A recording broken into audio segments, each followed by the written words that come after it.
Você falou do queijo artesanal e colonial. Qual que é a diferença entre eles? Tá. O que caracteriza basicamente o queijo artesanal é que eles são feitos em pequena escala e com processos predominantemente manuais. Então, é mais comum que sejam pequenos produtores que façam os queijos artesanais, por essa característica de pequena escala, mas ele não, uma indústria grande, como uma cooperativa como a Vitimarsum, também pode ter uma linha de artesanal. Então, como a gente tinha o colonial muito na nossa cabeça, na nossa cultura, atrelado ao queijo produzido lá no interior pelo agricultor, que satisfaz essa característica de pequena escala, então a gente dizia, o colonial é artesanal. Aí depois vem a questão de tecnificação, e eu consigo sim produzir um queijo colonial em grande escala, de uma maneira mais tecnificada. Então, aí a gente precisou fazer essa diferenciação. Então, tem queijo, todo queijo, nem todo queijo colonial é artesanal.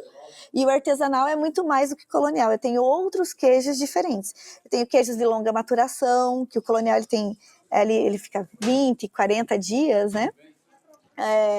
Tem queijos de longa maturação, de 1 ano, 3 anos, tem queijos condimentados, queijos com flores, queijos com frutas, queijos recheados. Então, o artesanal é muito plural, né? E o colonial é um dos queijos que podem ser artesanais, produzidos de maneira artesanal. O artesanal, ele diz com relação à técnica de fabricação, não com relação ao tipo de queijo.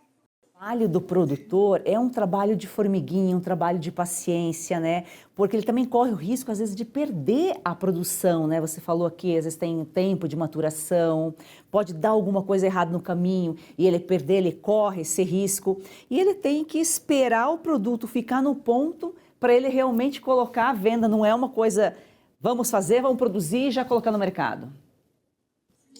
Ele realmente tem um período ali de acompanhamento, e esse é um dos diferenciais do trabalho do Bioparque e também do IDR Paraná, né? O que nós temos prezado é por segurança do alimento.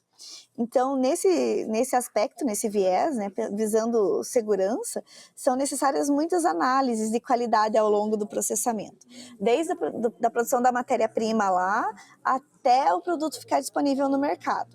Então, no momento da ordenha, já tem que ser feitas algumas análises para verificar a aptidão daquele leite.